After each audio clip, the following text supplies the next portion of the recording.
আরে কি করছিস তুই এটা? ম্যাম আপনি 1 মিনিট দাঁড়ান না, আমি একটা ইম্পর্টেন্ট কাজ করছি। 1 মিনিট। তুই আবার এতে কি কাজ করবি? ম্যাম আপনি দাঁড়ান না, আমার কাজটা হয়ে যাক, তারপরে আপনার সাথে আমি কথা বলছি। তুই আমার ল্যাপটপে কি কাজ করবি? আমার কাজ আছে, তুই দে। ম্যাম দাঁড়ান না, আপনি আপনাকে তো বললাম 2 মিনিট দাঁড়ান। তুই পাগল হয়ে গেছিস, তোকে মাথা খারাপ হয়ে গেছে? তুই আদৌ কিছু জানিস ল্যাপটপ ব্যাপারে? হ্যাঁ, তুই ইংরেজিতে এবিসিডিও জানিস? Of course ma'am, I am educated, just shut up. Wow, কাজের লোক আবার ইংরেজি বলছে, বাহ। দাঁড়া, তো হচ্ছে। Security, security. ম্যাম বলুন। দেখ তো, এই কাজের লোকটার মেয়েটা না মাথাটা পুরো খারাপ হয়ে গেছে। তুই আজকে এক্ষুনি ওকে অফিস থেকে বার কর, এক্ষুনি বার কর। 2 মিনিট দাঁড়াতে পারছিস না? আমি বললাম তো কাজটা করে নি, তারপরে সবার সাথে কথা বলছি, জাস্ট 1 মিনিট। এই, তোর প্রচুর বার বেড়ে গেছে, ঠিক আছে? সকাল থেকে আমাকে কাজ করতে দিস না। দাঁড়া, আমি বসকে ডাকছি। বস, কি হচ্ছে? স্যার দেখুন না, এই কাজের লোকটা সকাল থেকে পাগল হয়ে গেছে। ওটা নিজে কাজ করছে না, আমাকে কাজ করতে দিচ্ছে। আর সিকিউরিটি গার্ডকেও ডাকলাম, কিন্তু সিকিউরিটি গার্ড থাপ্পড় মারলো। আচ্ছা এইসব বাজে কথা ছাড়ো এখন। আচ্ছা তুমি একটা কথা বলো, আমি যে ফাইলটা দিয়েছিলাম আমেরিকা আর জাপানের যে ফাইলটা কি কমপ্লিট হয়েছে? সরি স্যার, বাট আমাকে 2 দিন সময় দিন, আমি 2 দিনের মধ্যেই কমপ্লিট করে দিয়ে দেবো আপনাকে।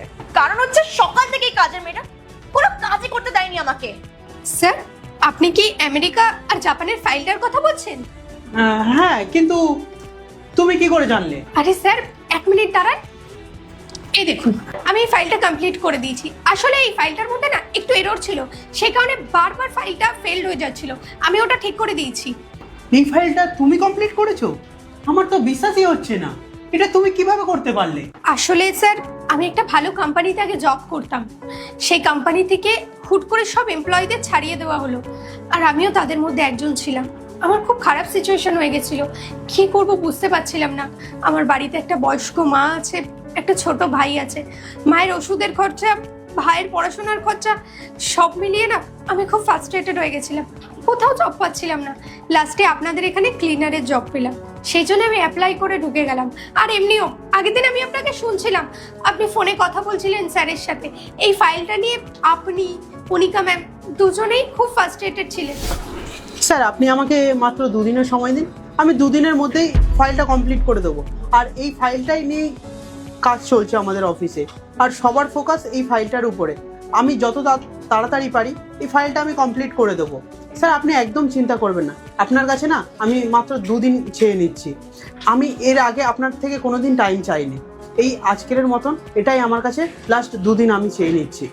আমি 2 দিনের মধ্যেই আপনার কাছে ফাইলটা আমি পাঠিয়ে দেবো, ঠিক আছে স্যার? আসলে স্যার ওই দিনকে আমি দেখলাম তো আপনি স্যারের সাথে ফোনে কথা বলছিলেন এই ফাইলটা নিয়ে। কণিকা ম্যাম 2 দিন দিয়ে অনেক রেগেছিলেন, কাজটা কমপ্লিট করতে পারছিলেন না। আপনিও খুব রেগেছিলেন কারণ কাজটা কমপ্লিট হচ্ছিল না। তাই আমি ভাবলাম যদি আমি আপনাদের একটু সাহায্য করতে পারি, সেই জন্যই আমি ম্যামের থেকে ল্যাপটপটা কেড়ে নিয়েছিলাম আর ফাইলটা কমপ্লিট করে দিলাম। আর আমার ব্যবহারে যদি আপনার আর কণিকা ম্যাম কারোর যদি খারাপ লেগে থাকে, I am extremely sorry. Please আমাকে আপনারা ক্ষমা করে দেবেন। কংগ্রাচুলেশন। কংগ্রাচুলেশন মানে স্যার আমি ঠিক বুঝলাম না। হ্যাঁ, কংগ্রাচুলেশন।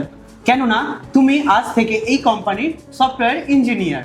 কেননা আমাদের কোম্পানিতে একজন সফটওয়্যার ইঞ্জিনিয়ারের খুবই দরকার ছিল, আর আপনার মতন এর থেকে ভালো সফটওয়্যার ইঞ্জিনিয়ার আমরা কোথায় পাবো?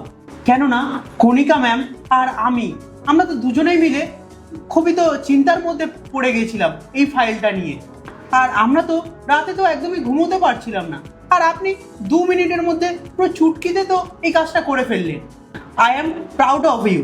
আর কণিকা ম্যাডাম, আপনি একে জয়নিং লেটার, ফ্ল্যাটের চাবি আর গাড়ির ড্রাইভার সব কিছু কোম্পানি আপনাকে প্রোভাইড করবে, এবং আপনাকে লাঞ্চও দেওয়া হবে। আর আপনি প্রত্যেকদিন গাড়িতে যাতায়াতই করবেন।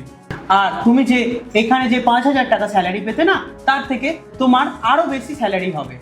Thank you so much sir, আপনি এত বড় আমাকে অপরচুনিটি দিলেন, আমি সত্যিই খুব থ্যাঙ্কফুল। আপনাকে অসংখ্য ধন্যবাদ। আমি চেষ্টা করব আমার পরিশ্রম আর সততা দিয়ে এই কোম্পানির যেন অনেক উন্নতি হয়। থ্যাংক ইউ সো মাচ আপনাকে।